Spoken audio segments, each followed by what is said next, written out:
Assalamualaikum sahabat sosiologi. Jumpa lagi bersama saya Indria Retnamutiar. Kali ini kita akan bahas materi yang sangat menarik, yaitu dampak perubahan sosial. Simak videonya ya. Dampak positif perubahan sosial.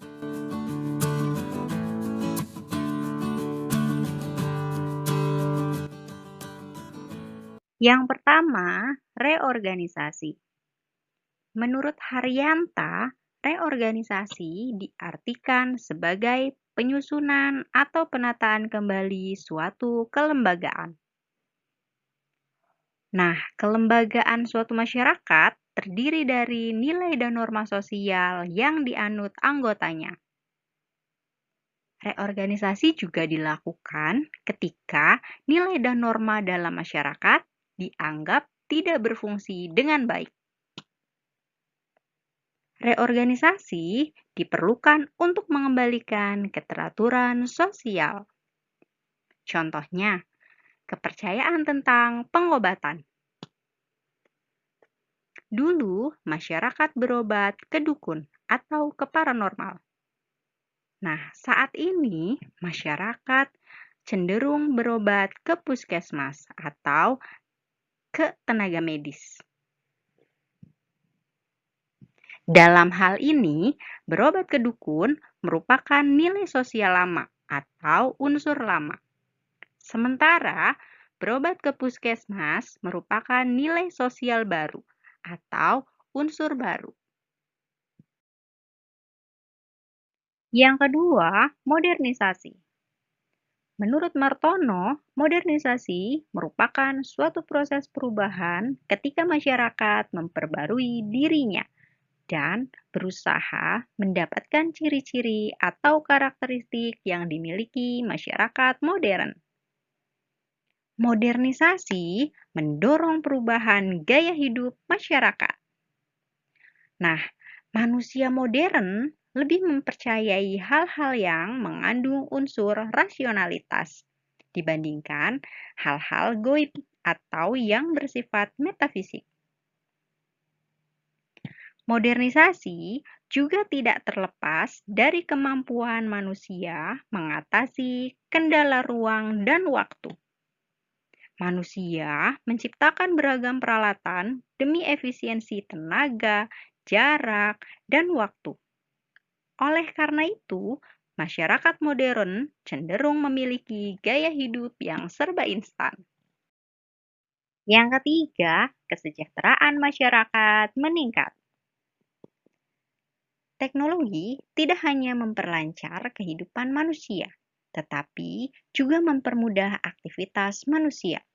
Contohnya, penarikan uang di ATM. Hal ini tentu lebih mudah dibandingkan harus datang langsung ke bank tersebut.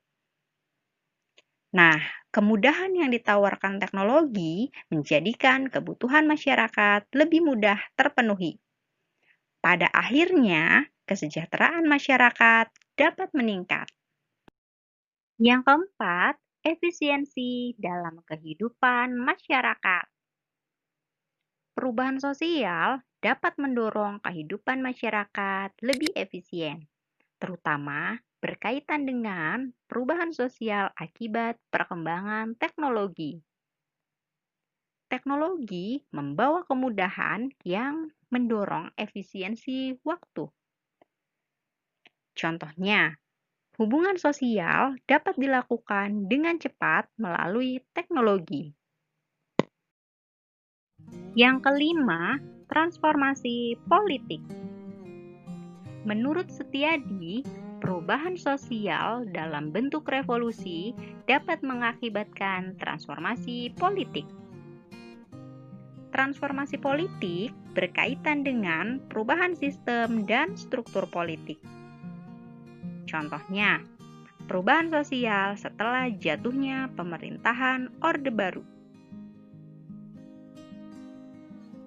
Salah satu perubahan yang menonjol setelah pemerintahan Orde Baru adalah berkembangnya demokratisasi.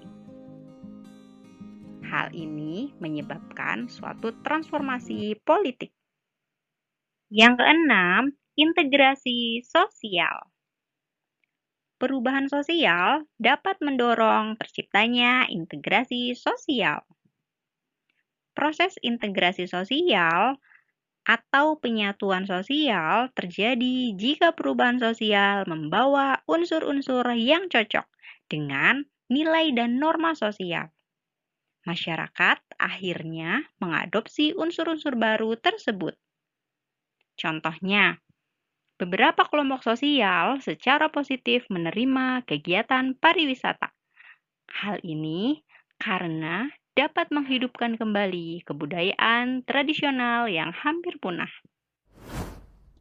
Dampak negatif perubahan sosial.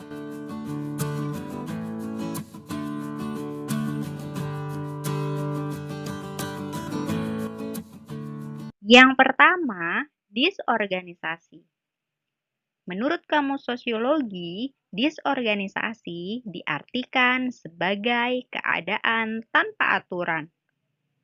Hal ini karena adanya perubahan pada lembaga sosial tertentu. Disorganisasi pada lembaga sosial dapat dipengaruhi oleh berbagai faktor, seperti bencana alam, konflik, dan revolusi. Nah, disorganisasi juga dapat kita amati dari tidak berfungsinya lembaga sosial dalam masyarakat.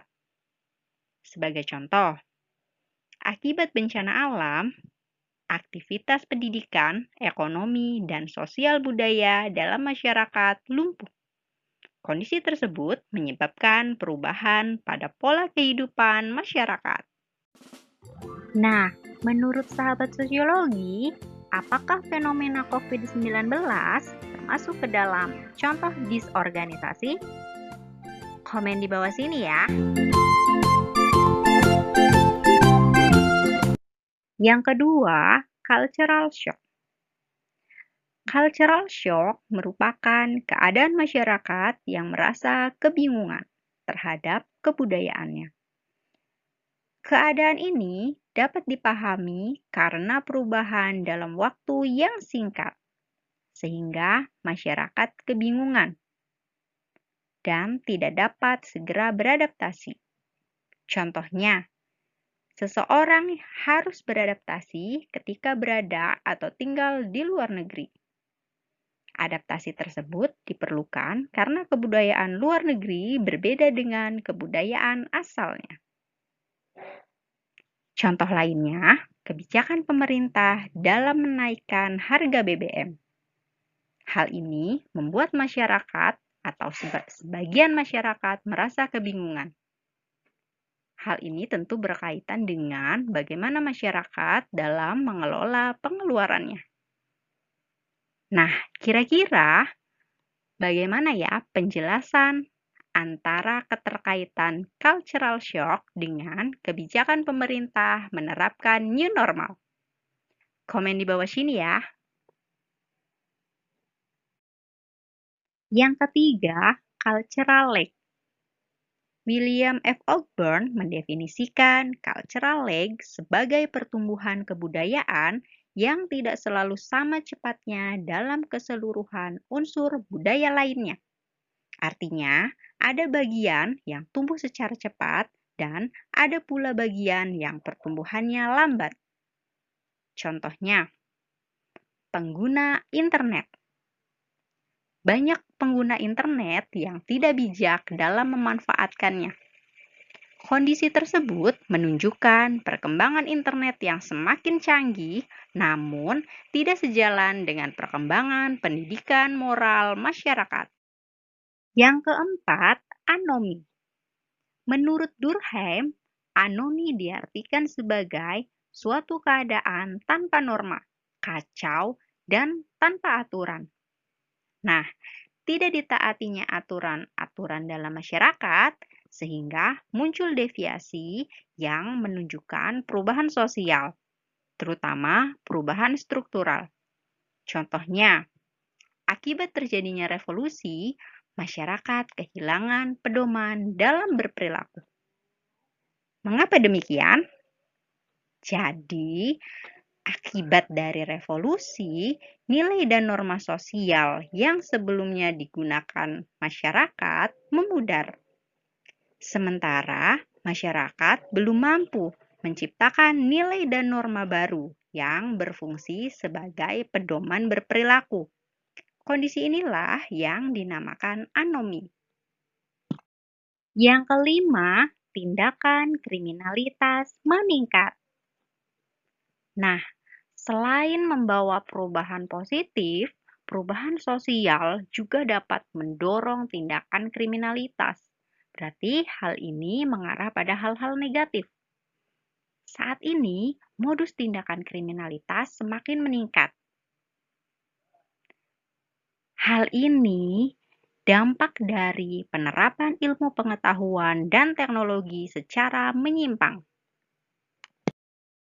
Yang keenam, pudarnya solidaritas sosial. Masyarakat perkotaan dikenal sebagai masyarakat yang memiliki tingkat kesibukan yang tinggi.